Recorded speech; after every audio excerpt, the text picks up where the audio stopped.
Foli ni waleɲuman dɔ an bi o lase aw ma Mali kɔnɔ ani Mali kɔ kan k'a fɔ aw ye ko aw bisimila an ka jɛmukan gɛrɛngɛrɛnnen kɛnɛ kan jɛmukan min bi tali kɛ mawuludu la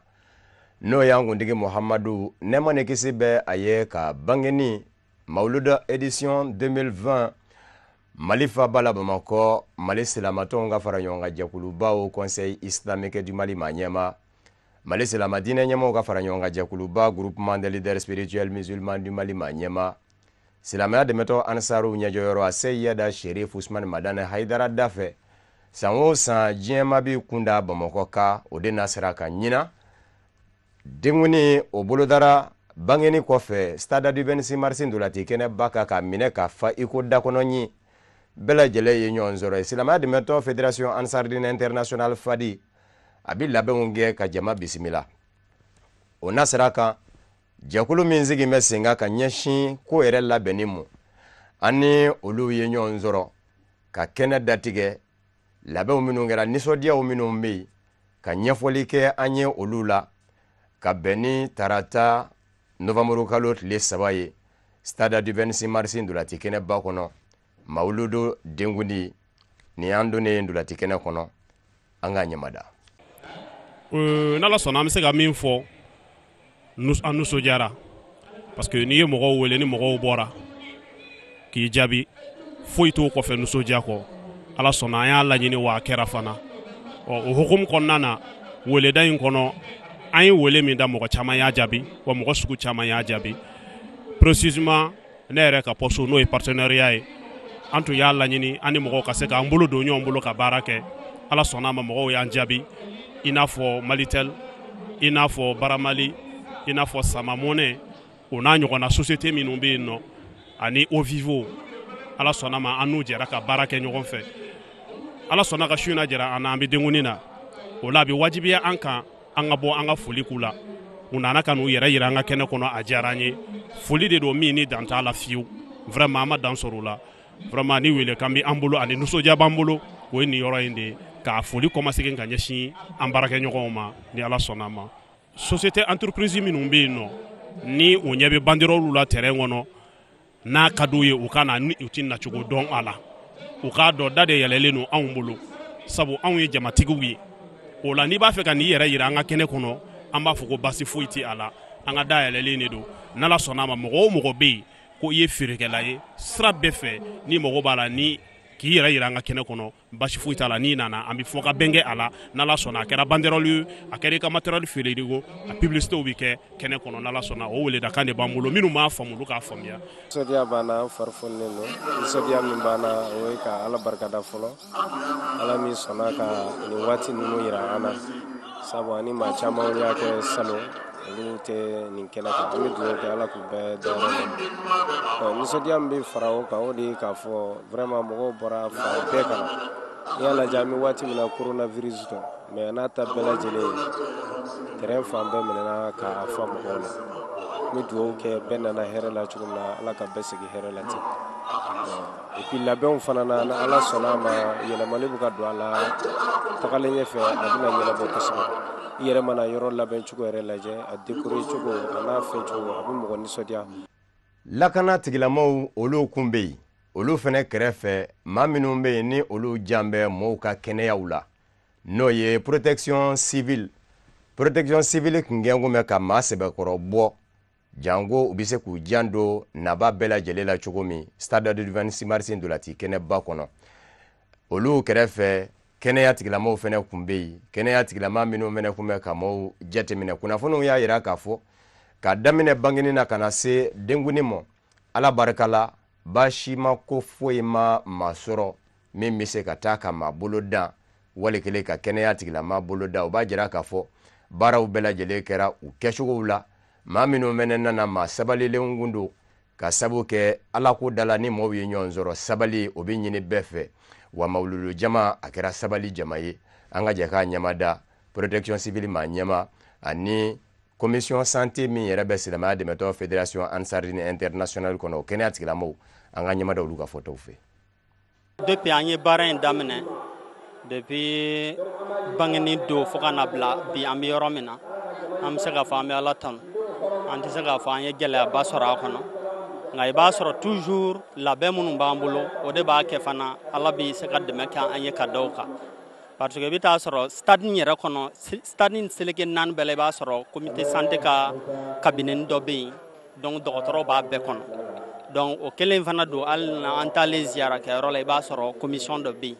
donc dɔgɔtɔrɔso fana na i b'a sɔrɔ dɔ bɛ yen plus ni mɔgɔw bɛ ka déplacer ka na yɔrɔ o yɔrɔ i bɛ taa sɔrɔ équipe médicale dɔ bɛ bila o kan ka na pour que ni ko min bɔra la n'ala ka jɛ n'an bɛ se ka mun kɛ an b'o kɛ sinon an bɛ se k'a fɔ ɲinan an ma gɛlɛya y'a kɔnɔ bien vrai que an ɲɛ b'a la terrain falen don ka tɛmɛ san dɔw kan jama ka bon ni san dɔw ta ye nka an bɛ ala tanu k'a fɔ tuguni o bɛɛ sababu ye maa kelen min ye n'o Seru Usmane Madana Aidara ye ladilikanw ni kumakan minnu bɛ fɔla a fɛ a bɛ tola adamadenw kɔnɔ n'o tɛ n'i ye nin adamaden kulu fara ɲɔgɔn kan ala ye faama ye n'o tɛ a man nɔgɔ nka an bɛ ala tanu c'est comme minnu bɛ fɔ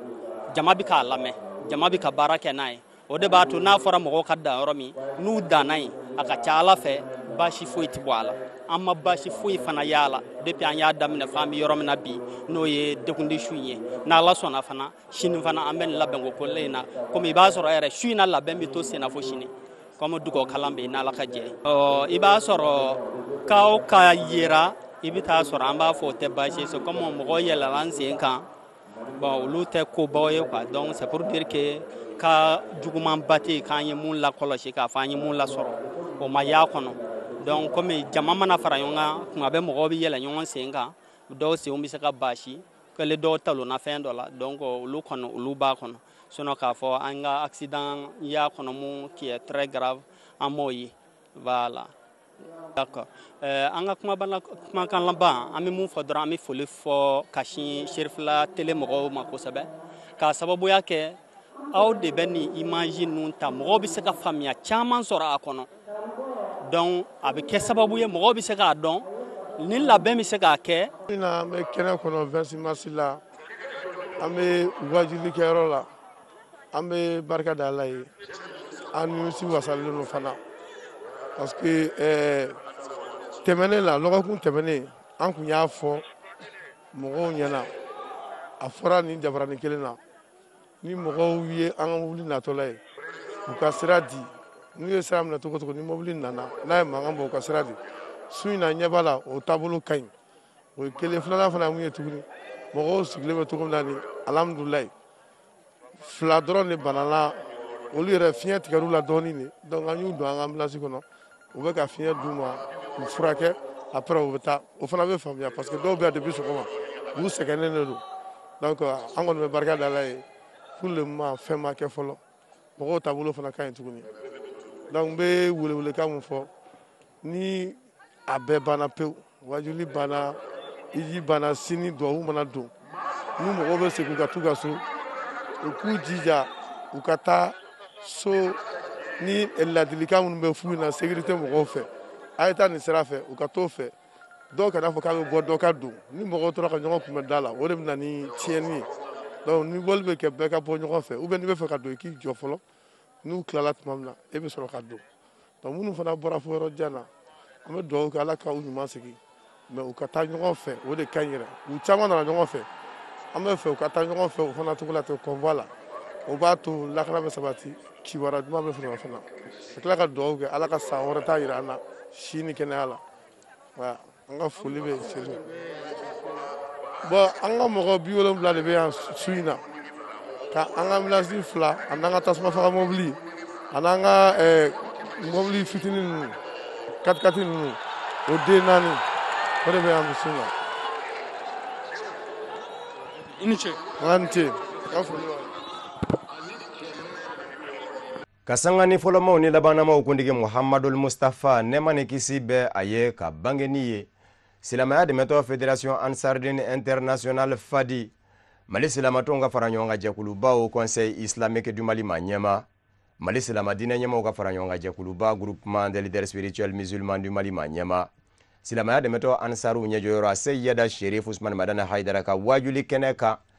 a ka di silamɛya dɛmɛtɔ Fédération Ansardine Internationale ye bɛɛ lajɛlen ka se ka bani ka wajuli lasɔrɔ o de y'a to fɛɛrɛ sigira sen kan n'a ma ɲa k'a fɔ maaw tɛ ku ndolati kɛnɛba stade du 26 mars kan bilen écrangeyanw de cogo cogo bɛ ndulati kɛnɛ lamini na min bɛ se ka to bɛɛ lajɛlen fɛrɛlen bɛ se ka zamzami y'u ka laseliw lajɛ u fɛrɛlen an ka ɲininikɛlaw ye munumunu zalo kɛ o écrangeya ninnu dala ka se ka dakuruɲɛ fila sɔrɔ ka bɔ o filɛbaw fɛnɛ yɔrɔ an ka jɛ k'a ɲɛmadow fɛ. Ne ko ne bɛ n ka nisɔndiya k'a fɔ ne tɛ se k'a fɔ ka da hala da i yɛrɛ yelen ni kɛnɛ yɛrɛ sugu ni yɛrɛ dama kan o dama yɛrɛ kama o bɛɛ ye nisɔndiya ko ye ne yɛrɛ ye nisɔndiya sugu dɔ sɔrɔ yan nɔ bi ne famana k'a ɲɔgɔnna sɔrɔ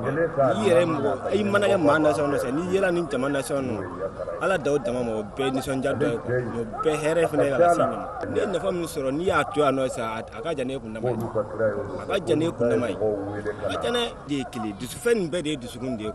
ne yɛrɛ ni n ka dusukun jɛlenya ne yɛrɛ min sɔrɔ la ne bɛ se k'a fɔ minnu ye sɔrɔ olu m'o sɔrɔ yɛrɛ parce que bɛɛ bi kuma ni i yɛrɛ n'i ka dusukun kɛwale yɛrɛ de ye i bɛ na ni ŋaniya min ye i yɛrɛ bɛ baara kɛ n'o ye tiɲɛ yɛrɛ ne ma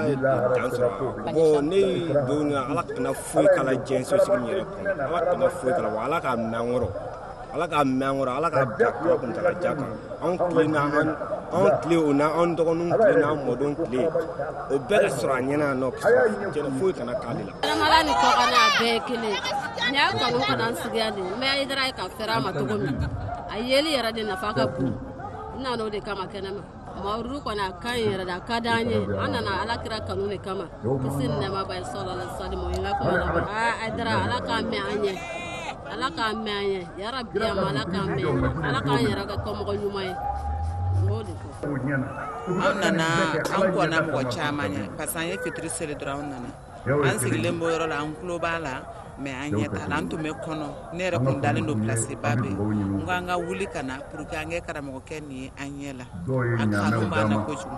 ne ye Abijan kɛ n y'a ko mɛn n tun m'a ye n nana Mali la n y'a ye a diyara n ye fo ka dama tɛmɛ nisɔn ka di ni mawuludi bɛ n tɛ se ka sigi n tɛ se ka jɔ fasadimi juguman bɛ n na mɛ o n'a ta bɛɛ n bɛ mɔgɔw minɛ ka tagama ka na n nana bɔ ka n sigi yan pour que ɲɛ ka da kan o de ye n se yɔrɔ nin na a ye hamu caman dilan ne ye denmuso caman bɛ ne fɛ fɔ mɔgɔ wɔɔrɔ ala ni mawuludi kanu a n'a duwawu jaabi kama ne denmuso bɛɛ furu la fɔ n'a kɛra lagare n bɛ hamina mun na sisan n ka den dɔ bɛ kɔ kan a ma papiye sɔrɔ ani mun bɛ aw ka baara kɔ ani dɔ bɛ bagi la u ye bagi kɛ résultat ma bɔ n kɔni bɛ duwawu ɲini na ni karamɔgɔ bonya n dalen b'a la fana duwawu bɛ jaabi denmuso ko o ye doniba ye ni denmuso furula o ye hɛrɛba de ye u b'a fɔ ko denmuso furu fura bɛ ne bolo n k'a tɛ n bolo n ka karamɔgɔ kanu de bɛ dusukun na minnu bɛ kɔnɔ olu bɛ k'a ye cogo min olu bɛ nafa min sɔrɔ a la mun b'a kɔrɔ ne min ɲɛ b'a ja la ne b'o nafa ɲɔgɔn sɔrɔ hali n'a foto bɛ ka so kɔnɔ ani i b'a kɔrɔ i bɛ nafa min sɔrɔ a la ni dusukun kanu i b'o nafa kelen sɔrɔ n'a foto bɛ ne ka so kɔnɔ hali dulo yɔrɔ tɛ tuguni. ne nana wajibi la mɛ n nana Hayidara kɔrɔ Hayidara ko in a bɛ ka mun fɔ ne kɔni ma kan ne kɔni b'a dɔn foyi tɛ se ka nin kɛ fɔ ala ni kɔni nin ye ala ka latigɛ de n'o tɛ hali jinɛw yɛrɛ bɛ fɔ hali segi ala ma foyi da dugukolo sanfɛ fɛn min tɛ ne ɲɔgɔnna fɛ sɔrɔbaliya bɔ nin kɔni ne ma kalan dɛ a bɛ mun fɔ tiɲɛ don tiɲɛ tɛ o ye kalandenw ka ko ye nka ne yɛrɛ kɔni dalen b'a la nin ko in kɔni ko dɔ b'a la mɔgɔ tɛ na yɔrɔ la siɲɛ fila o n'i nana siɲɛ kelen i bɛ hakilina sɔrɔ n'i bɛ wotoro kusi la ne kunna makɛ i bɛ taa mobili boli la n'i bɛ mobili boli la ne kunna makɛ i bɛ mobili tigiya daminɛ ma ala k'an sɔsɔ k'a mɛn an kɛrɛfɛ k'a mɛn duwawu la k'an kɛ ka ɲɔgɔn yɛrɛ ɲɛnama ala sɔn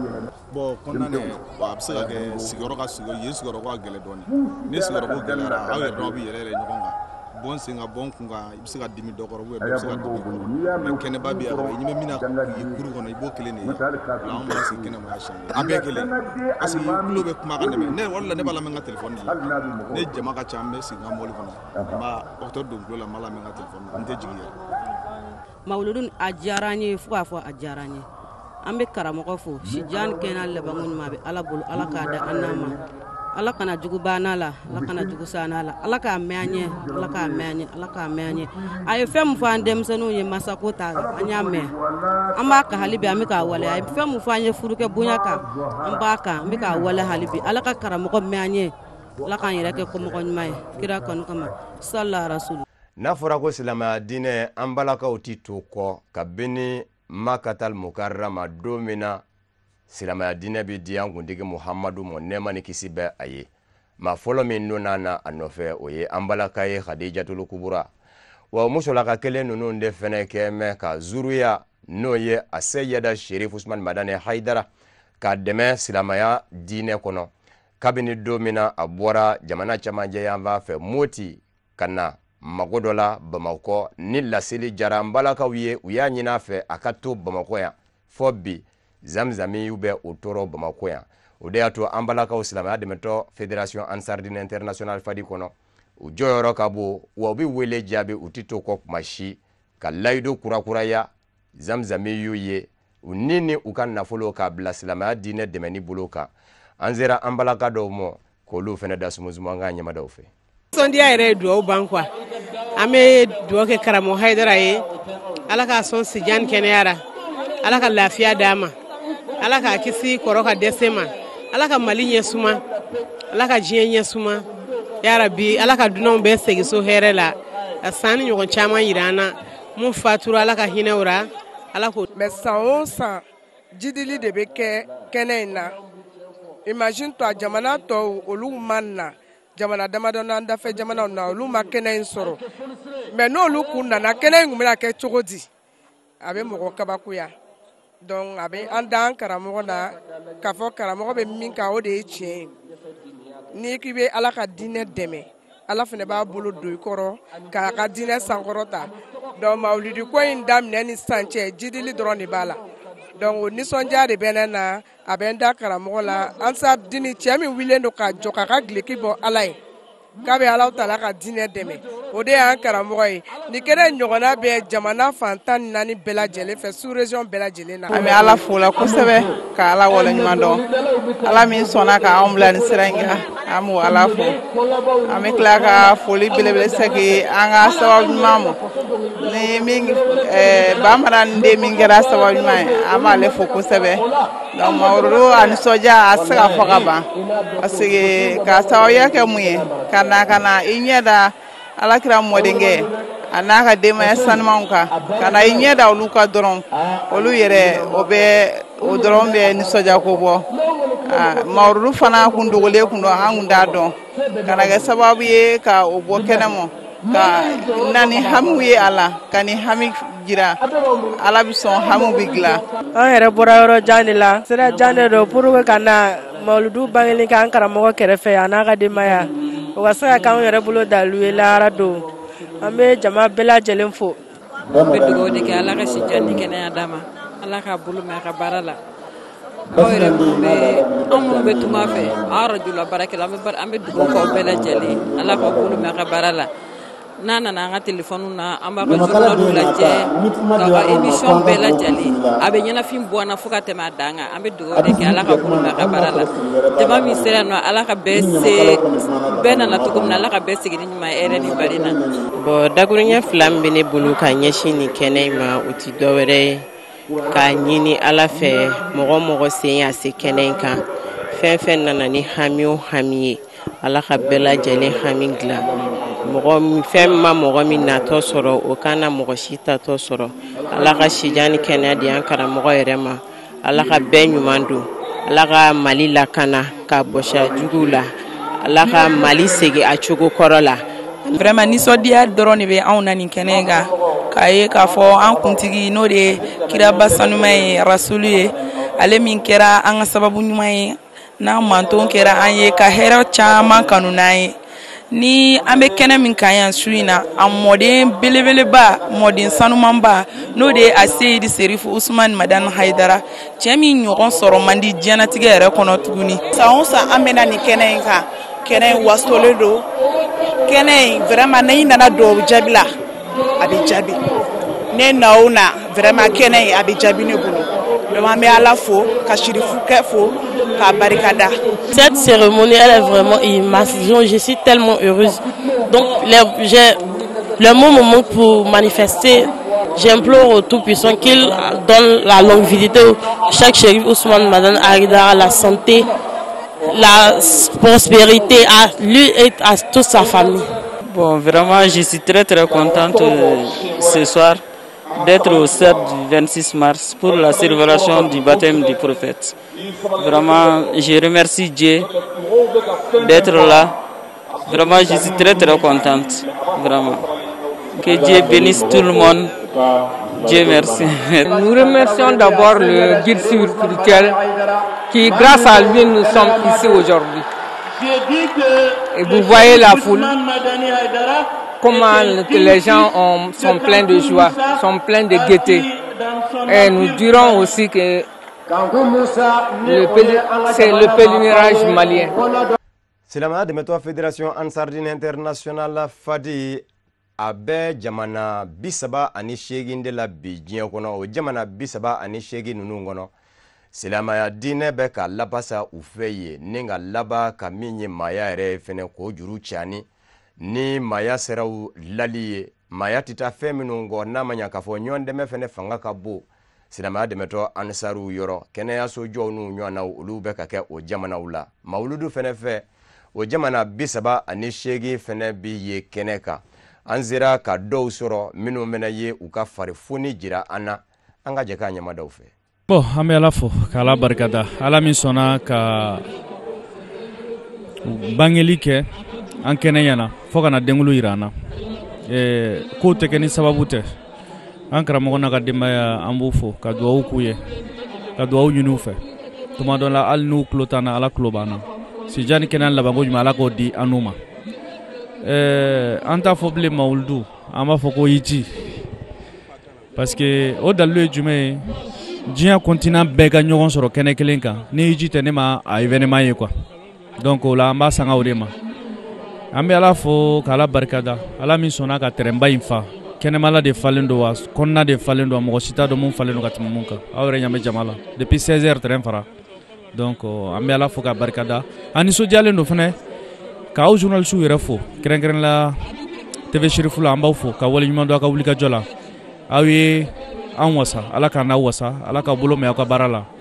k'an ka labɛnnikɛlaw fo ko ti dilan ni labɛn tɛ aw yɛrɛ ɲɛ bɛ décoration na ni ale tɛ Achid Chérif Ousmane Madani Haidara i tɛ nin kɛnɛ ɲɔgɔn ye ten a tɛ donc an bɛ ala deli ala k'an n'u dɛmɛ u ka labɛn ka ɲi kojugu an bɛɛ nisɔndiyalen don walayi décoration de ɲana san o san o de kosɔn ko yiji a dalilu ye jumɛn ye san o san labɛn kura de b'u bolo wa hali n'i taara Magan an ma se yen fɔlɔ ala k'a nɔgɔya o labɛn kelen de don kuma o kuma labɛn dɔ de bɛ yen mun bɛ ko ɲa ka taa fɛ donc an b'u fo hali bi ala ka hakili ɲuman di an n'u ma k'an ka vigiliw fo ka gardiw fo ala k'an n'u kɔlɔsi yarabi fɛn fɛn ɲuman nana ka bɔ yɔrɔ o yɔrɔ la an b'a ɲini ala fɛ ala ka segin n'u ɲuman ye mun natɔ sɔrɔ ala kan'u kɛ k'u segintɔ sɔrɔ mawulidu ala ka kuncɛ hɛrɛ la ala ka san wɛrɛ yira an na kira n'a somɔgɔw kama sɔli ala rasuli wa ale ayiwa alhamdulilahi rabbil alamin nisɔndiya min bɛ na su in na denkuni kɛnɛ kan o ye nisɔndiya belebele sabula n'i ye ansarudini lajɛ bi jamana 38 min ye ɲɔgɔn sɔrɔ kɛnɛ kan a bɛ jamana 25 ɲɔgɔnna bɔ bon ala sɔnna denkuni o ɲuman tɛmɛna hɛrɛ la an filɛ nin ye baptême kɛnɛ kan ala y'an fara ɲɔgɔn kan hɛrɛ fana la an b'a ɲini ala fɛ a ka jama ye kuncɛ hɛrɛ la nin bɛɛ lajɛlen ka se ka kɛ ka na kɛ an karamɔgɔ fɛ n'o ye Chérif Ousmane Madani Haidara ye o de ye nisɔndiya yɛrɛ la belebeleba ye ayiwa jama fana kun donna cogo min na hɛrɛ la an y'a ɲini ala fɛ a ka jama cari o hɛrɛ kelen na bɛɛ ɲuman ka segin ka se i ka so minnu bɔra yɔrɔ jɔn na ala ka bɛɛ ɲuman segin ka se i ka baarakɛyɔrɔ la ka san wɛrɛ ta jira na hɛrɛ la ala k'a ka kira kama sɔli ala rasul ba dɔ kɔni ye ɲinɛnta la o de ye malgré an bɛ waati min na sisan ni o ye banako ye kɔnvan minnu bɛ deli ka wuli ka bɔ jamana tɔw la ka na o si ma se ka kɛ ɲinɛ mais i b'a fɔ ko ɲinɛnta de jama fana cayara ka tɛmɛ san tɔw ta kan o ye kabako ye labɛn fana cogoya la tiɲɛ yɛrɛ la an b'an ka labɛnnikɛlaw an bɛ u fo vraiment ka bonyamasegin k'u ye u k'u cɛsiri baara in na sabula ɲinɛ labɛn o ni salon ta ne tun bɛ yan salon ala ye ɲinɛnta jira na yan ɲinɛ labɛn an ye ko kuraw y'a la labɛn cogo la ɲɛta bɛ minnu na ala k'u ɲɛ mɛn u ka baara la ala ka hakili ɲuman d'u ma u bɛ se ka san wɛrɛ ta labɛn cogo min na ka ɲɛ ka tɛmɛ ɲinɛnta kan ala tanu ne kɔfɛ ka barikada ka soli a ka nabiɲumanba in a n'a sodenw ani silamɛ ɲuman bɛɛ lajɛlen ye kɔfɛ an bɛ foli ani tanu ani wale ɲuman dɔn an b'o segin an karamɔgɔ ma Achid Chérif Ousmane Madani Haidara a n'a ka denbaya a n'a kanuɲɔgɔn ani amisaru bɛɛ lajɛlen fo ka taa se alikiyama jɔ don ma o la an nisɔn ka di su in nɔ sabula ka da kan an bɛ kɛnɛ min kan kodɔnnaw ko ten ko yeko k'o ye fɔko ban n'i ye jama in lajɛ ka kɛnɛmana lajɛ ka sokɔnɔna lajɛ i b'a sɔrɔ a bɛɛ falen don mais kabako yɔrɔ jumɛn b'a la k'a ye k'a fɔ nin bɛɛ lajɛlen nana kun kelen de la ala kama ɔ jɛ min b'a la n'o ye ala kama jɛ ye tiɲɛ yɛrɛ la o kan ka mɔgɔ nisɔndiya wa mɔgɔ kan ka ye o kɛnɛ kan sabula foyi ti ala kama jɛ bɔ o la kuma janti an bolo an b'aw yɛrɛw fɔ a ka baara la sabula ka d'a kan journalisiya ye baara ye a ka gɛlɛn kow ka ca mais an b'a ɲini ala fɛ ala ka n'aw sabati vraiment bi su in nɔ foyi ti an bolo ni duwawu tɛ sabula ni sigi ka diɲɛ lɔjɛ bi depuis ɲina san daminɛna a daminɛna ni gɛlɛya ye wa an b'o gɛlɛya kɔnɔ k'o gɛlɛya bɛɛ lajɛlen k'a ye jama bɔra diɲɛ fantan naani bɛɛ lajɛlen fɛ ka se yan nɔ mawuludu kɛnɛ kan n'o de ye denkundi kɛnɛ ye vraiment o y'an nisɔndiya bon nisɔndiya wɛrɛ jumɛn bɛ an na mawuludu in kɔnɔna na sabula an ye ko dɔ ye ɲina a bi kɛ ka kɔrɔ mais bolofa kɛra ɲinanta kan n'o de ye an karamɔgɔ denw carina mali kɔnɔ cogo min na ka kɛnɛw fa i n'a fɔ a fa y'a fa cogo min na o la an bɛ duwawu de kɛ ka duwawu ɲini fɛ ala k'a ɲɛ mɛn o la ala k'o mɛn kɔrɔ ka bɛn ni tarata novambre kalo tile 3 ye denkundi kɛnɛ kan dolati kɛnɛba stade du 26 mars la yanni a se yada sherif usman madana haidara doni cɛ kɛnɛ kɔnɔ an ka ɲininikɛlaw sera maa ɲɛma dɔw ma dunanba dɔw ma k'u ɲininka u hakilinanda la fɛn min yera u fɛ u y'o lase an ka jaka ɲɛmadaw fɛnɛ fɛ an balima silamɛw fɛ ɲinɛ yɛrɛ an y'a ye san caman hali mɔgɔ minnu tɛ silamɛ u bɛna fara an kan parce que u y'a faamu k'a fɔ anw ka nin diinɛ in anw ka nin kira in an bɛna mun ka bangeni nisɔndiya kɛ ala y'a ci danfɛn bɛɛ de ka hɛrɛ kama an bɛna kɛ an ka seko min nɔfɛ a y'o sira de jira an na k'a fɔ silamɛya ɲuman tɛ foyi ye fo diɲɛ ka lafiya donc n'i ye jama in jateminɛ bi silamɛw bi yan kerecɛnw bi yan hali minnu tɛ fɛn wɛrɛ la olu bɛɛ bi yan k'a sababuya kɛ ko in kɔrɔ ye donc an nisɔndiyalen bɛ nin kɛnɛ in kan parce que nin ye diɲɛ ka lafiya kɛnɛ de an nisɔndiyalen bɛ nin kɛnɛ in kan parce que cɛ min kɛra nin kɛnɛ in sababu ye ale cira ala y'a ci de diɲɛ bɛɛ ka lafiya ni diɲɛ bɛɛ ka hɛrɛ kama an yɛrɛ ka ɲɛmɔgɔ min bɛ an ka seko ne ye sherif usman madana haidara ye ale de nana nin kɛcogo ɲuman jira an na an b'a fɔ k'a waleɲuman dɔn k'a barika da an nisɔndiyara dɔ farala nisɔndiya ka su in na parce que an y'a denkɛ ka wajuli mɛn yanni a yɛrɛ ka se yan walayi a y'an jigi sigi an y'a dɔn k'a fɔ san bɛ wo k'a kɔtɔ nkɔmi ye an bɛ dugawu k'a ye sijan ni kɛnɛ an laban ɲuman ala k'a d'a ma a ko in yarabi ala ye barika min don a la ko ɲɔgɔnna caman don a den ninnu na jasa silamɛya bɛ se ka lafiya jasa mali bɛ se ka yafa su in na an bɛ mawuludu denkundi kɛnɛ kan ayiwa an ye bangali kɛ semaine dernière ne yɛrɛ tun bɛ Mopti a kɛra hɛrɛ la ayiwa an bɛ se ka mun fɔ dɔrɔn sherif usman madana haidara ka cɛsiri o de y'a kɛ mawuludu bi kɛ mali fantan naani na a bɛ kɛ hɛrɛ la et puis gundo bɛ sherifukɛ yɛrɛ bolo bi ne yɛrɛ ka analyse la a ka kira kanu mɔgɔ mɔgɔ ni bɛ kira kanu ala b'i se so yɔrɔ la mɔgɔ ma sigi ni mun ye surtout bibi na silamɛya attaquer don cogo min na u bɛ ka ŋaniya jugu min fɔ silamɛya kan bibi na nin kɛli y'an ma wajibi de ye nin kɛli y'an bolo nisɔndiya de ye ala ka ɲɔgɔnna caman yira an na ayiwa salamu aleykum warahmatulah n tɔgɔ musa dunbiya ayiwa an nisɔn ka di kira ka mawuludu kɛnɛ kan bi tiɲɛ don an bɛ ka mawuludu kɛ gɛlɛya dɔw kɔnɔ mun ye coronavirus pandemi ye bon o kɔ tɛmɛnen kɔ jamana fana crise sociopolitique kɛra yan bon mawuludi masurunya na ala ye basigi nɔgɔya an ye an b'a ɲini ala fɛ hali bi ala ka san caman yira an na basigi kɔnɔ maliyɛnw ka don da kelen fɛ ka bɔ da kelen fɛ ka kolosuma don mali kɔnɔ ka kolosuma don diɲɛ bɛɛ kɔnɔ an ka dugawu kɛ saro ko ala ka ɲinan yira an na ala sɔnna ka ɲinan yira an na an bɛ ala fo o la ka tila ka dugawu ɲɛsin an karamɔgɔ ma min ye asɛri sherif usman madana haidara ye a n'a ka denbaya bɛɛ lajɛlen a b'a la ka min kɛ diɲɛ ye bi a b'a la ka min kɛ kɛrɛnkɛrɛnɲana an ka diinɛ yɛrɛ min ye silamɛya ye an bɛ foli kɛrɛnkɛrɛn di a ma o la ka tila ka dugawu k'a ye ala k'a kisi ka tanga ka a n'a a ka denbaya bɛɛ lajɛlen kisi ka ansar bɛɛ lajɛlen kisi ka dugawu minɛ an bɛɛ ma ala ka san wɛrɛ yira an na sɔli ala rasul donc an nisɔndiyalen don an fari fɔnnen don an bɛ dugawu de kɛ karamɔgɔ haidara an fa ala k'a dɛmɛ a n'a ka denbaya a n'a kanuɲɔgɔn ɲuman bɛɛ a yɛrɛ bɛ fɛ a ka ko ka kɛ cogo min a bɛ fɛ a ka denbaya ka kɛ cogo min, a bɛ fɛ anw yɛrɛ ka kɛ cogo min, a bɛ fɛ silamɛya ka kɛ cogo min, a bɛ fɛ diɲɛ ka kɛ cogo min, Ala k'a kɛ ten tɔ, Ala k'a n'a yɛrɛ kisi, Ala k'a n'a tanga, Ala k'a n'a kɛnɛya, Ala k'a n'a wasa, ya Rabbi Ala ka n'a tɔɔrɔ, Ala kira bonya kama. Teleso baarakɛlaw an b'aw yɛrɛ fo k'aw tanu ka wale ɲuman dɔn, anw nisɔn ka di, jama bɔcogo filɛ san o san Ala bɛ dɔ de fara ko kan,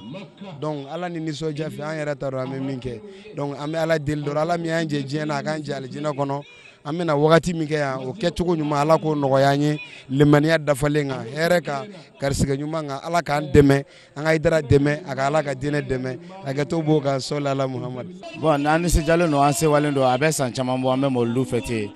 San caman an bɛna nin kɛnɛ kan depuis ni ko in ma se yan nɔ an bɛ san o san an bɛna mɔludu fêter Seydi Cherif Ousmane Madani Haidara fɛ, an kɔntannen don an sewalen don, an yɛrɛ ɲɛ bɛ jama la bɛɛ bɔlen don ka na yan, mɔludu in an b'a faamuya hɛrɛ de don, Ala y'a dan an yɛrɛ ka commerçant tɔgɔ la bi alhamdulilayi foire bɛ ka kɛ commerçant bɛ ka wari sɔrɔ, sugu kɔnɔ sanni bɛ ka kɛ fan bɛɛ fɛ, donc an yɛrɛ sewakun ye ni mawulu n'a kalo jɔra alhamdulilayi commerçant bɛɛ bɛ lamaga kɛ bɛɛ bɛ fɛn sɔrɔ a la, donc o b'an sewa o yɛrɛ kosɔn an ka kan ka mawulu kɛ, mais an kɔni bɛ yan nɔ vraiment an kɔntannen don an sewalen don an nisɔndiyalen don alakiraba in ka denkuni na o kɛnɛ kan yan nɔ, an bɛ Ala fo ka Ala waleɲuman dɔn, Ala ka san wɛrɛ fana d'an ma an bɛ se ka na mawulu fêter cogoya min na. Ba ɲɛnamayali ye vraiment an bɛ karamɔgɔ fo Ala ka si d'a ma Ala ka kɛnɛya d'a ma, an nisɔndiyalen don vraiment an bɛ Ala tanu k'a barika da, an bɛ samɛ bɛɛ lajɛlen fo, an bɛ samɛ ɲuman bɛɛ lajɛlen fo jamana kɔnɔ ni jamana kɔ kan, vraiment mɔgɔ mɔgɔ sen y'i se karamɔgɔ n'a ka denbaya la, i bɔra diɲɛ fan o fan an b'a ɲini Ala fɛ Ala m'u ka se kɔrɔtalen dɔn, bɛɛ ka na hɛrɛ la bɛɛ ka segin hɛrɛ la, an b'o ɲini Ala fɛ, karamɔgɔ yɛrɛ Ala ka si d'a ma Ala ka kɛnɛya d'a ma, jamana Ala ka basigi, gɛlɛya fɛn fɛn n'a bɛ jamana kɔnɔ an b'a ɲini Ala fɛ Ala ka se ka gɛlɛya in ban, kira n'a somɔgɔw bila ka ma bi su in lahɔrɔma kosɔn. Nisɔndiya foyi kɔni t'an na, Ala ye ɲinanta jira an na, an bɛ Ala deli Ala ka san wɛrɛ ta jira an na, an bɛ dugawu kɛ an bɛɛ nakun ye Haidara de nɔfɛ pour que an ka alijinɛ sɔrɔ, aw non Ala kana an jɛ alijinɛ yɛrɛ la, an bɛ fɛ ka min fɔ o ye Ala sago i sago. An nisɔndiyara mɔludu la parce que an bolo a b'an se Ala ma quoi, o de y'an se yan, an bɛ dugawu kɛ kɛnɛ sigiba ye, Ala ka si ni kɛnɛya d'an ma, Ala k'an ka bateau minɛ, assalamu alaikum. Silamɛya dɛmɛtɔ Fédération Ansardine International Fadi ɲɛmayaso kɔnɔ bolofaraw bɛ yen, bolofaraw minnu n sigikun tɛ dɔwɛrɛ ye ka se ka ɲɛfɔli kɛ wale kɛlen ka faamuyaw bonya baaraw dafɛ, kunnafonigow ta fanfɛlaw bɛ o la, an ko a bolofara dɔ ma ko direction exécutif ni o ɲɛmaya bɛ Seydou Jara bolo, ani Bani yɛrɛ ka cabinet o ɲɛmaya bɛ Ngolo Danbele bolo.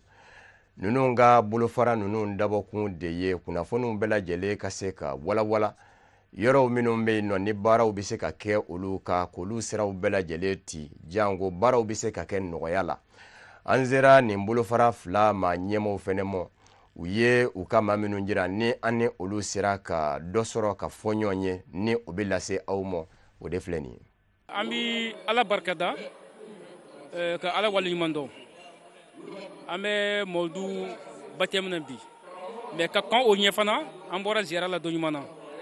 donc an ye o sigi fɛn fɛn kɛ, jama nana,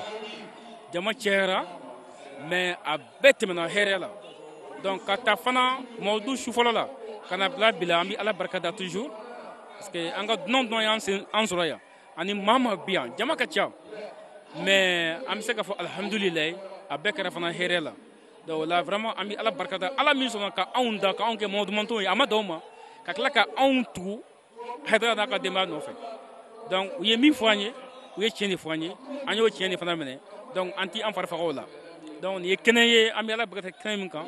ka tila k'a jira diɲɛ bɛɛ lajɛlen na k'a fɔ an ni an n'an ka nafolo an y'o bila karamɔgɔ n'a ka denbaya dɛmɛni na pour que ka se ka diinɛ lase. Nisɔndiya dan tɛ nisɔndiya min na comme a b'a dɔn san bɛɛ ni mawuludu hukumu kɔnɔ ansariw bɛɛ ka bɔ diɲɛ fan 14 bɛɛ ra an ma ɲɔgɔn sɔrɔ an karamɔgɔ fɛ yan ka na mawuludu ɲɛnamaya bi y'a denkuli ye donc nin y'a dɔ ye fana donc o hukumu kɔnɔ la an bɛ nisɔndiya dan lo ka duwawu ɲini karamɔgɔ fɛ ka duwawu kɛ karamɔgɔ sijan ni kɛnɛ ni lafɛn laban ko ɲuman Ala m'a dira an n'a ma a denbaya ta fanga Ala ka nɔgɔya denbaya Ala k'a k'a sago ye Ala k'a tanga k'a kɔlɔsi ka Ansar cɛ kelen ni muso kelen bɛ diɲɛ fan o fan k'o tanga k'o kɔlɔsi inshallah an b'a la le wele mɔgɔ min y'a sen ta ka na nin kɛnɛ nin kan o natɔla fɛn min m'o sɔrɔ o sigitɔ fɛn kɔnɔ o sɔrɔ an b'a fɛ jama ka jɛrɛ hɛrɛ la ka wuli hɛrɛ la k'a kɛ kɔrɔta ni wasa ye inshallah. Bon fɛn min nisɔndiya min b'an na o ye jama bɔra an nana an ka kiraba Mamadu sallallahu alaihi wasallam ale ka denwuli kɛnɛ an b'o kan a yɛrɛ ɲɛ bɛ kɛnɛ facogo la cogoya min na an bɛɛ muyamuyalen don an bɛ ka kira mɔdenkɛ kɔnɔ o ka na kɛnɛ in tɔ yakuba y'an bolo a mɔkɛ nana ni laseli min ye k'o fɔ an ɲɛna an ka se ka faamu sɔrɔ la an ka se ka baaraw kɛ n'o ye yaasa an ka diɲɛlatigɛ bɛ se ka lafiya cogoya min na ne bɛ min fɔ nabagaw ye u k'u fari foni alhamdulilayi kira mɔdenkɛ o de b'anw bolo kɔrɔ an n'o de bɛna nin su barikama in ɲɛnamaya duwawu minnu bɛ k'a kɔnɔna la a ti ben mais min f'u ɲɛna ladilikan minnu bɛna kɛ su in na mɔgɔw kana kɛ lamɛnli dɔrɔn ye n'u taara ka ɲinɛ a kɔ u k'a lamɛn n'u taara fana u ka baara kɛ n'a ye pour que an ka diɲɛlatigɛ bɛ se ka lafiya cogoya min na bari sabu ninnu ma foyi fɔ anw ɲɛna fo an ka diɲɛ n'an ka laharaw bɛ se ka ɲɛ cogoya min na o de y'a to fana an y'o jogo fana don u la k'o kɛwale fana u la an tugur'u kɔ donc jamaw ko o ladilikanw lamɛn ka baara kɛ n'olu ye mawuludukɛnɛw bɛ sigi fan o fan na k'o yakubaya. Don min na Mali silamatɔnw ka fara ɲɔgɔn kan jɛkulubaw Conseil islamique du Mali ma ɲɛma Mali silama diinɛ ɲɛmɔgɔw ka fara ɲɔgɔn kan jɛkuluba Groupement des leaders spirituels musulmans du Mali ma ɲɛma silamaya dɛmɛtɔ Ansaru ɲɛjɔyɔrɔ Seyida Sherif Usman Madani Haidara b'a ka laseliw kɛ maaw de sɔrɔla cɛbaw ani musobaw minnu y'a ye k'a fɔ sira min bɛ se ka minɛ k'o bi Ala lasɔrɔ o ye nin ziratile de ye Zamzami y'u fɛ a don ni bi cɛ u ye layidu min da saratika min da Zamzami y'u ye saratika maborotɔ o cɛbaw n'u musobaw de sɔrɔla jɛkulu de kɔnɔ jɛkulu min bɛ wele ko Fédération Ansardine Internationale FADI a n'a ɲɛmaaba ni o ye Adama Sanogo ye u bɛɛ lajɛlen dafalen tun bɛ kɛnɛ kan an sera u fɛnɛ mɔ u hakilinata ye fɛn min ye u y'o fɛnɛ lase an ka jɛ k'a ɲɛmadaw fɛ. An kɔni an bɛ nisɔndiya kɛnɛ kan nisɔndiya a dan tɛmɛna sabula Ala sɔnna bangeni aw bɛɛ y'a jama ye mais an ma kibaruya foyi mɛn juguman na k'a fɔ ko kasara dɔ kɛra an bɛ dugawu kɛ an bɛ denwuli mun kɛnɛ kan ani sini dugawu kalan Ala k'a bɛɛ kuncɛ hɛrɛ la alhamdulillah an kɔni an nisɔndiyalen don an fari foninen don sabula an y'a ye k'a fɔ baara in ɲɛtaga de b'a la depuis a daminɛ na ni mɔgɔ dɔw b'a ala gosi an y'a ye k'a fɔ fɛn o fɛn bɛ yen ni Ala bolo b'a kɔrɔ a bɛ taa ɲɛfɛ de donc san o san dɔ bɛ fara jama kan ɲinan yɛrɛ an tun b'a miiri k'a fɔ jama bɛna se nin hakɛ la mais a bonyana ka tɛmɛ salon ta fana kan tugun donc o b'a jira dɔrɔn Ala ka baara de don an kɔni an bɛ foli dɔrɔn de kɛ an karamɔgɔ la n'o ye Seydi Sherif Usman Madani Haidara ye ale mun sababu ɲuman ye nin bɛɛ de kɛ mawuludu bɛ kɛ a mɛnna mais ka mawuludu ka fanga don a kɛli la a nisɔndiya la ale de sababu y'a kɛ diɲɛ fan bɛɛ lajɛlen fɛ bi a bɛ fêter Mali yɛrɛ kɔnɔ yan fan bɛɛ fara Kayi yɔrɔ wɛrɛw la a yɛrɛ denw fɛ ka fara a yɛrɛ fana kan donc an kɔni an bɛ Ala fo k'a ɲini setigi Ala fɛ Ala ka kɛ kiraba in bangeni bonya n'a barika kama gɛlɛya minnu b'an ka jamanaw kɔnɔ Ala ka gɛlɛya ninnu bɛɛ wuli Ala k'a bɛɛ falen hɛrɛw la sous région fana kɔnɔna na degun bɛ yɔrɔ mun na élection ko ni lakana ko an b'a ɲini Ala fɛ Ala ka a bɛɛ nɔgɔya ka hɛrɛ don jamana kɔnɔ kira kanu kosɔn sɔli o la nisɔndiya nɔ bi fo ka se a dan na an bɛ bɛɛ fɔ ni silamɛya ka foli ye ka fila bɛɛ ka bɛɛ lajɛlen fo ka foli fɔlɔ an karamɔgɔ yɛrɛ la Seydi Sherif Usman Madani Haidara an b'a fo k'a barika la nisɔndiya min b'an na bi a ka bon fo ka se a dan na Ala sɔnna bi su in ye denkuni su ye Ala kɛra bangeni dɔgɔkun bɛɛ ye bi ye silamɛw bɔra fan bɛɛ lajɛlen fɛ ka na komi aw yɛrɛ ɲɛ b'ara cogo min ɲinan banako sababuyara vraiment an tun b'a miiri k'a fɔ jama bɛna se ka caya ten ka fara ni frontières datuguliko ye nka Ala sɔnna yan'a wagati cɛ siraw bilala sanfɛ siraw bilala Ala sɔnna jama nana fana jama min nana ɲinan a ɲɔgɔn ma deli ka na mɔlidu la donc vraiment ni nisɔndiya b'an na o y'a nisɔndiya belebele dɔ ye ani ka fara k'an nana karamɔgɔ yɛrɛ sɔrɔ kɛnɛya ni forme min na ɲinan vraiment o diyara an ye fo ka s'a dan na ka fara kan fana an balima n'o y'a karamɔgɔ denw ye olu fana ye mɔlidu ɲɛnamaya fan caman fɛ vraiment an nisɔndiyara ka sababuya kɛ an y'a ye karamɔgɔ ka laɲini a bɛ ka sabati ka na vraiment an nisɔndiyara n'o fo ka s'a dan na. Nisɔndiya min b'an na o tɛ dɔwɛrɛ ye o ye mawulidu yɛrɛ ka nisɔndiya ye sabu alihamudulilayi bangeni an ma nisɔngoya jubara foyi sɔrɔ o ye nisɔndiya fɔlɔ ye filanan lonnaw bɔra duniya fan 14 bɛɛ lajɛlen na ka na an karamɔgɔ fɛ mawulidu la alihamudulilayi an n'u bɛɛ lajɛlen kɛnɛman bɛ yan so in na donc o bɛ nisɔndiya kun bɔ o kɔfɛ an bɛ an ka seyidu yɛrɛ de barikada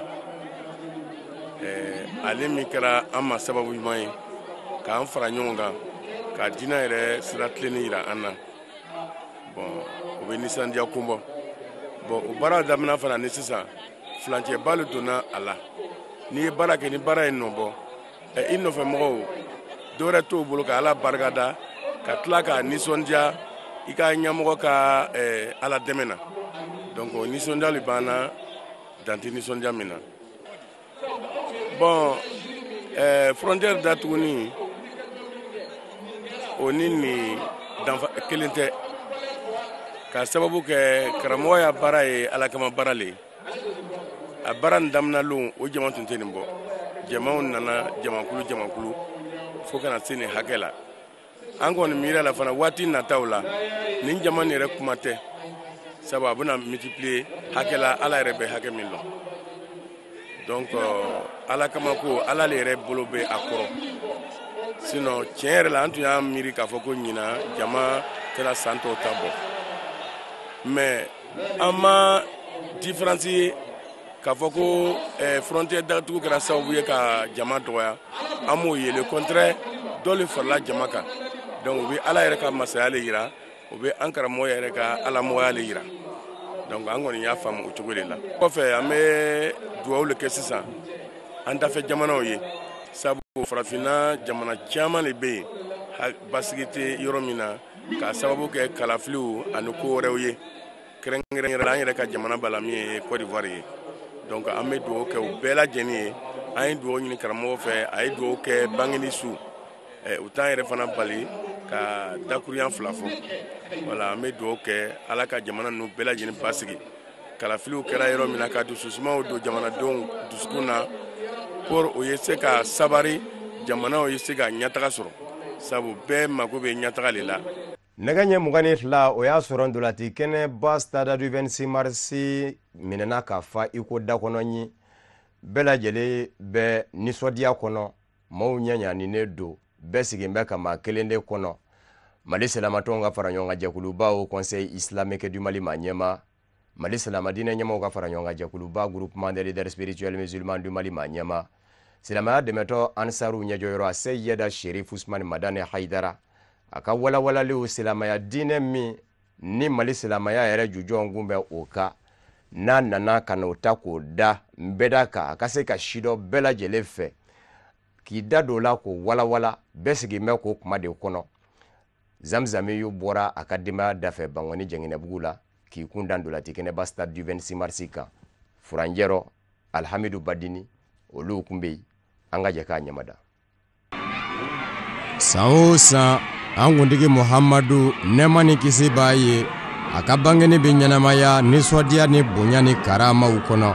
sirifila duba fɛ bangɔni jɛnginɛbugu la bangeni wajuli tɛmɛnen kɔ ka sanga ni denkuni wajuli ye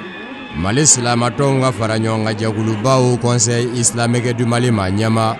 mali silamadinɛ ɲɛmaw ka fara ɲɔgɔn kan jɛkuluba groupement des leaders spirituels musulmans du mali ma ɲɛma silamɛya dɛmɛtɔ ansaru ɲɛjɔyɔrɔ a seyida sherif usman madane haidara bɛ k'i labɛn i n'a fɔ a yɛrɛw ɲɛ bɛ la ja la cogo min ni k'i kunda silamaw ka maa ba kɛmɛ yirikaw don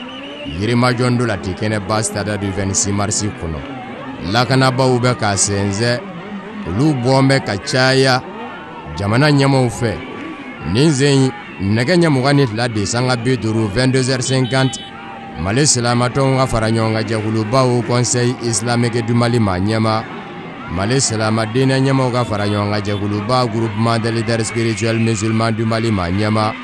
Silamɛya dɛmɛtɔ Ansaru ɲɛjɔyɔrɔ a Sayyada Sherif Usman Madani Haidara n'a taama ɲɔgɔnw u bɛ k'u kunda yirimajɔ kan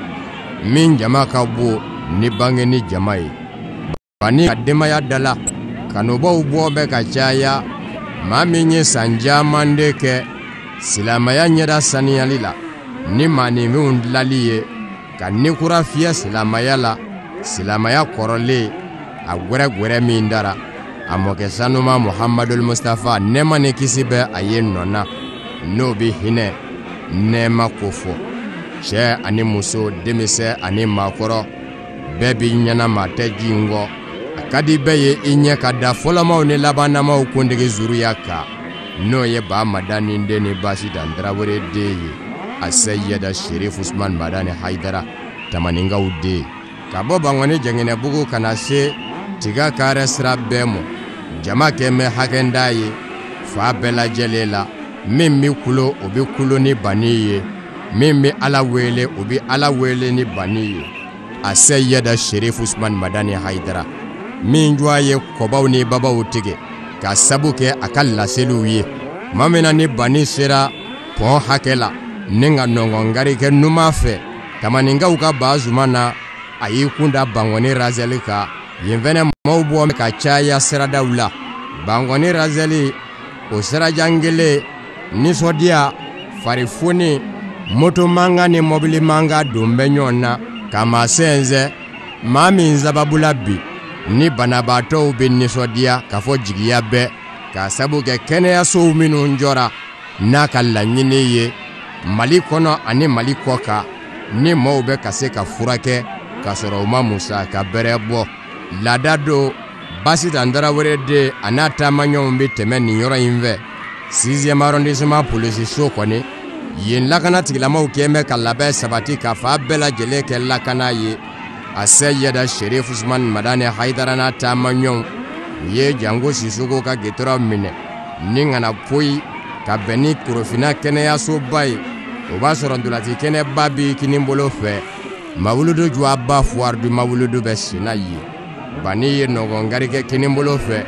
ni k'i kunda Kulukoro sira gitɔrɔnba kan ka tɛmɛ ni jɛkafɔ dalalaw ye nisɔndiya farifoni o tan bɛ ka maa sɛgɛrɛ maa min sabula bi chômeurs ye baara sɔrɔ n'a ka cakɛdaw sigili ye sen kan n'o baarakɛlaw bɛ k'u ka denbayaw lahinɛ lycée kodɔnsow Jelebugukaw olu kɛn bɛ k'u ɲɛmada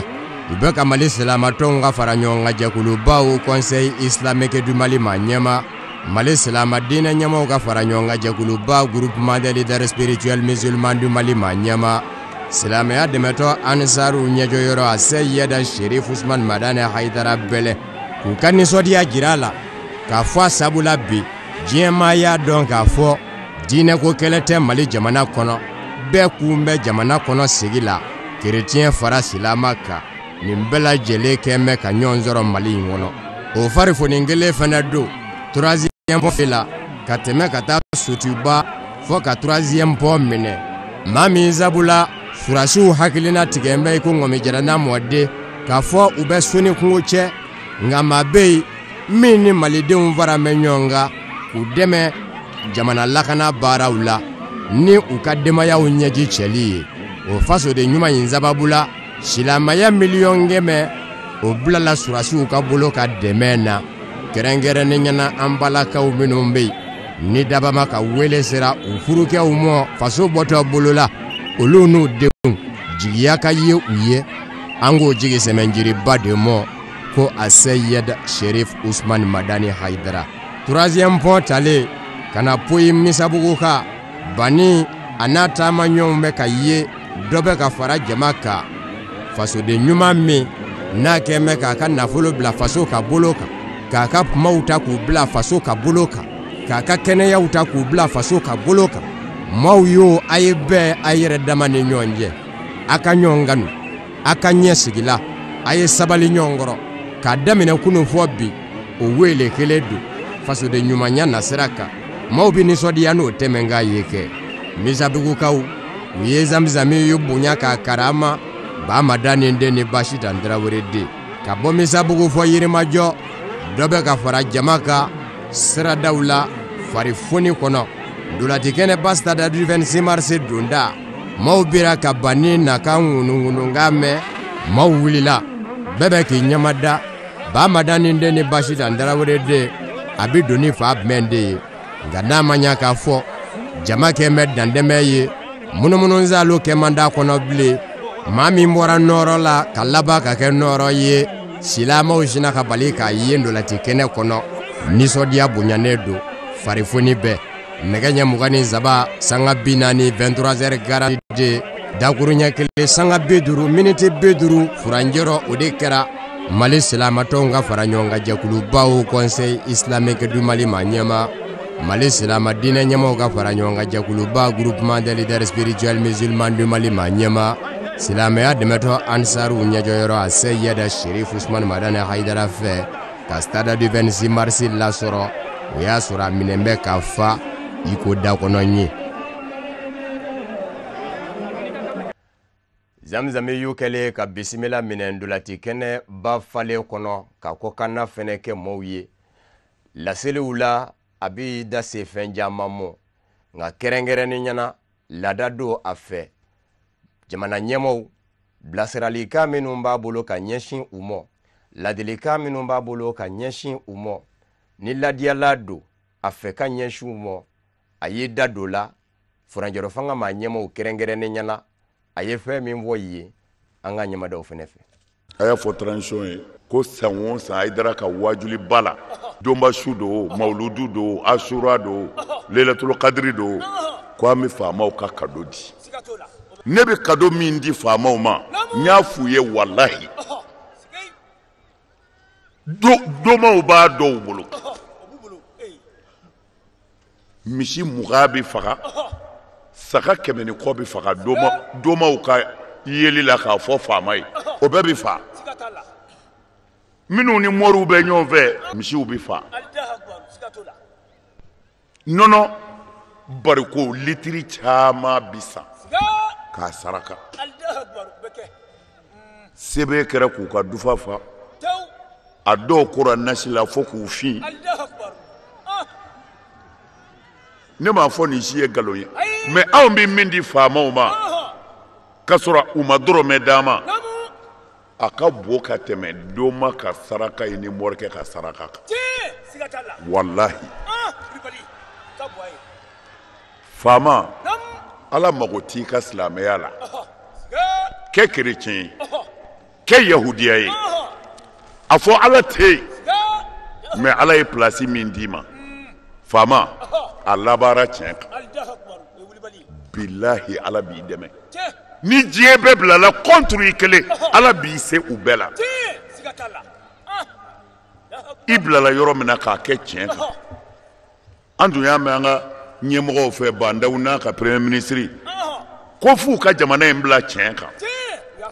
k'a to o ka dɛ jamana in den ɲuman bɛɛ b'a kɔ an ka taa nka a ye dara lamɛn dɛ a kana keleku dɛ ka warini dɔ natɔ ye an bɛ se ka nin fɛnw bɛrɛ tɛ o miliyari 3 bɔn e ka 1 da ne ka 2 ta non a kana sɔn u kana korɔmpe a ye to ala kɔfɛ hali n'a ko ala tɛ ala b'a dɛmɛ ni conseil bɛ Haidara bolo ka d'aw ma nin don a ko a bɛna sécurité kɔlɔsi an zɔmin'o na kaban an zɔmin'o na kaban a ko a bɛna baara bɛɛ kɛ tiɲɛ kan bana min bɛ jamana diɲɛ kɔnɔ bi anw bɛ da murukura ni kɛnɛya minisiri n'a baara kɛ ɲɔgɔn ka fɛn ye tɛgɛ ko safinɛw nana k'a di malidenw ma sécurité nana gendarmew nana policiw nana sɔrasiw nana protection civile bi yan kabini su kora denmisɛnw jɔlen filɛ u sen kan nin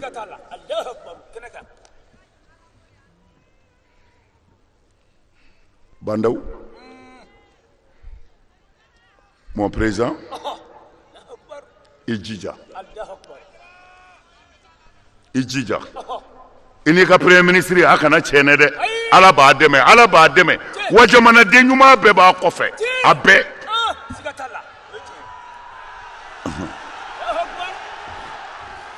n ko min fɛ ka nin fara a kan ni k'o f'u ye k'a walanwalan anw tɛ politiki ko la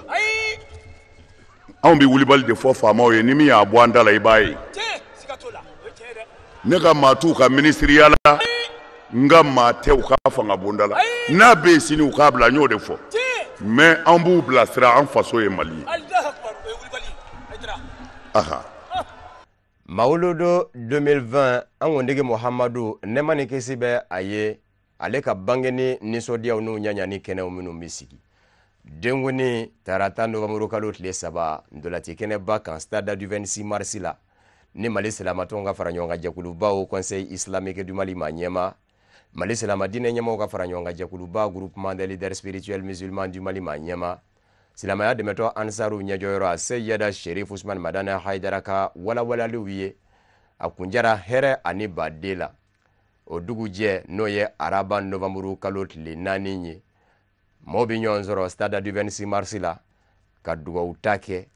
dugawu ta min ni bɛɛ lajɛlen bi i ka laɲiniw fɔ jango hɛrɛ ani baden o bɛ se ka sɔrɔ i fɛ o tɛmɛnen kɔfɛ ka hɛrɛ kanu ni ma ɲɔgɔn ye ka hɛrɛ kanu ni ka jamana ni diɲɛ bɛɛ lajɛlen ye o kɛnɛ bɛ kɛ ka datugu an bi foli ni waleɲumandɔn lase an baarakɛɲɔgɔnw ma minnu ni olu kunbɛ kɛnɛ kan ni kuma galamani ye technicien minnu kunbɛ ka kuranjuru baratu fan wɛrɛw fɛ ani minnu yɛrɛw ye jaw sogolo an ka kumasow kɔnɔ an bɛ bɛɛ fo ka bɛɛ waleɲumandɔn ka jira bɛɛ lajɛlen la k'a fɔ Mawuluda 2020